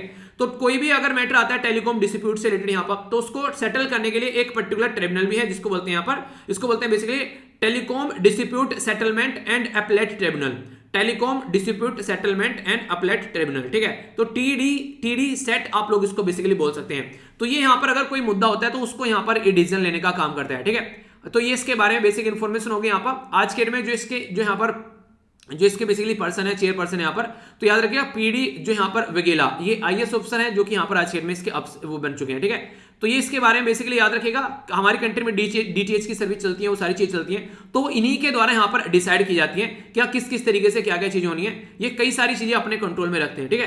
तो ये बेसिक है, इसके बारे में आप लोग कुछ चीजें हैं जो कि आप लोग याद रख सकते हैं। एक इंपॉर्टेंट मुद्दा यहां पर निकल कर आ रहा है, ये यहां पर आप लोगों से क्वेश्चन की फॉर्म में ही बन सकता है। वैसे बात किसके बारे में की जा रही है कि इंडिया को इन्वाइट किया गया टू बिकम द मेंबर, एक फुल टाइम मेंबर यहां पर आईईए में। आईईए क्या है, इंटरनेशनल एनर्जी एजेंसी, इसको आईईए बोलते हैं। तो हमारी कंट्री में बेसिकली यहां पर इनको इनवाइट किया गया बेसिकली ज्वाइन करने के लिए। तो ये काफी अच्छा है हमारे लिए अगर हम लोग ज्वाइन कर पाते हैं इंटरनेशनल एनर्जी एजेंसी को यहां पर। ये तो पेरिस में ये बेस एक एजेंसी आप लोग को देखने को मिलेगी, इसमें टोटल मिलाकर ओनली 30 मेंबर हैं। तो इंडिया भी अगर इसका मेंबर बन जाता है तो 31 मेंबर आप लोग को देखने को मिलेंगे इसके अंदर में। तो ये जो बेसिकली ये जो स्टैब्लिश की गई थी यहाँ पर फ्रेमवर्क है, यहाँ पर organisation for economic cooperation and development 1974 का, उसके हिसाब से ये बनाई गई थी। जब यहाँ पर 1973 में जो ऑयल क्राइसिस आए थे तो उनको टैकल करने के लिए बेसिकली यहाँ पर ये देखने को मिली थी, ठीक है। तो याद रखिएगा यहाँ पर काफी इंपॉर्टेंट है। इसके द्वारा जो है वर्ल्ड जो इकोनॉमिक आउटलुक जो है, ठीक है, तो ये जो रिपोर्ट प्रस्तुत की जाती है उसकी वजह से यहाँ पर ये कई बार न्यूज में भी रहती है, आप लोगों ने इसके बारे में सुना होगा, ठीक है। तो अभी यहाँ पर अगर बात करें तो हम लोग इसके अगर परमानेंट मेंबर बन जाते हैं तो हमारे लिए भी काफी अच्छी चीजें आप लोगों को ये देखने को मिलेगी। तो ये बेसिक इन्फॉर्मेशन होगी इसके बारे में। कुछ और बातें, दुखद घटना काफी ज्यादा, हमारी कंट्री के 5 जो जवान है वो शहीद हो गए यहाँ पर और 2 मिलिटेंट की भी यहाँ पर जान गई, ठीक है। तो ये बेसिकली बात की जा रही है। तो यहाँ पर जम्मू एंड कश्मीर के अंदर काफी ज्यादा रस्साकसी देखने को मिल रही है, ठीक है। तो पाकिस्तान की साइड से नॉर्मली यहाँ पर ये चीजें निकल कर आती है, इन्फिल्ट्रेट करते हैं, ठीक है। इंडिया और चाइना की जो कमांडर लेवल की टॉक है, बोला जा रहा है कि शांति बनाए रखने की कोशिश की जा रही है। तो देखते हैं कब तक यहाँ पर डेडलॉक को ईज किया जाता है, काम चल रहा है इस पर लेकिन देखते हैं अभी क्या क्या चीजें हैं, ठीक है। बाकी यहाँ पर जो दिल्ली गवर्नमेंट के द्वारा देश के मेंटर एक प्रोग्राम लाया गया जिसमें मान लीजिए आप लोगों ने कुछ अचीव कर लिया लाइफ में, ठीक है, तो आप लोग बच्चों को मेंटर कर सकते हैं, मेंटोर बन सकते हैं उनके बच्चों के, ताकि वो अगर उस फील्ड में कोई जाना चाहता है जिस फील्ड में आप हैं तो उनको उस तरीके की हेल्प मिल सके। तो 10 से 15 जो मिनट है यहाँ पर वो देखने को मिलेगा, बच्चों को हेल्प प्रोवाइड कराने की कोशिश की जाएगी, ठीक है। ये बेसिकली यहाँ पर बात की गई है। जो इंडस्ट्री है वो बात करिए clarity on the space policy. देखिए हमारी कंट्री में ना स्पेस इंडस्ट्री में आज के में प्राइवेट सेक्टर भी काफी आना चाहता है, तो उस पर क्लैरिटी की बात की जा रही है कि किस तरीके से, क्योंकि आप लोगों को पता है आज के में जैसे कि इलोन मस्क हो गए यूएसए में काफी बड़ा रोल प्ले कर रहे हैं, तो हमारी कंट्री भी ऐसी चीजें आप लोगों को देखने को मिल सकती है। तो उसी मुद्दे के बारे में यहाँ पर बात की जा रही है। तो हल्का सा आइडियाज के बारे में रखिएगा, डायरेक्ट क्वेश्चन आप लोगों से बन जाए तो कंफ्यूज नहीं होना है, ठीक है। तो क्या क्या हम लोगों ने देखा, पेगासस वायरस के बारे में सारी इंफॉर्मेशन मैंने बताई आप लोगों को, ठीक है। इन्फ्लेशन के बारे में हम लोगों ने बात की, पूसा डिकम्पोजर, इसी के साथ में आईपीसी पीसीसी के बारे में बात की, ठीक है। इसी के साथ में हेल्थ के बारे में काफी डिटेल में मैंने आप लोगों से चीजें डिस्कस की, एनजीटी के बारे में बहुत सारी चीजें आप लोग एक तरीके से रिव्यू कर लिया करो जो भी दिखा है, ठीक है। तो फीडबैक देकर जुड़ जाना, लेक्चर कैसा लगा कमेंट बॉक्स में आप लोग बता सकते हैं। इसी के साथ में पीडीएफ डाउनलोड कर लेना टेलीग्राम से, और आंसर राइटिंग ग्रुप में मैं क्वेश्चन पोस्ट करूंगा, 2 उनको भी अटेम्प्ट करना। तो नेक्स्ट लेक्चर में मिलता हूं, बड़ों को नमस्ते, छोटों को प्यार, छोटी सी लाइफ एंजॉय करो यार। मिलता हूं नेक्स्ट लेक्चर में, तब तक के लिए जय हिंद।